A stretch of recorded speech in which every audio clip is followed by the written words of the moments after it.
La matérialisation de l'argent, c'est une façon de matérialiser les actifs que vous possédez et aussi de matérialiser les sorties. On s'en est rendu compte d'ailleurs à l'occasion du débat sur le prélèvement à la source. Le prélèvement à la source, ça pose une vraie question de changement de représentation parce que vous ne voyez plus, vous ne matérialisez plus, même à travers ce décalage qui existait autrefois, votre impôt sur le revenu quand vous le payez.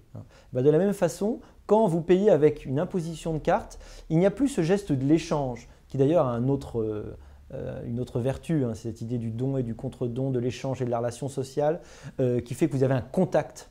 Donc le fait que du sans contact, c'est d'éviter justement cet échange et ça participe beaucoup de cette société de l'écran. Vous savez, l'écran, c'est ce qui donne accès, mais c'est ce qui fait écran aussi. Il y a ce deux sens et ces deux fonctions aussi. L'écran, ça peut se séparer.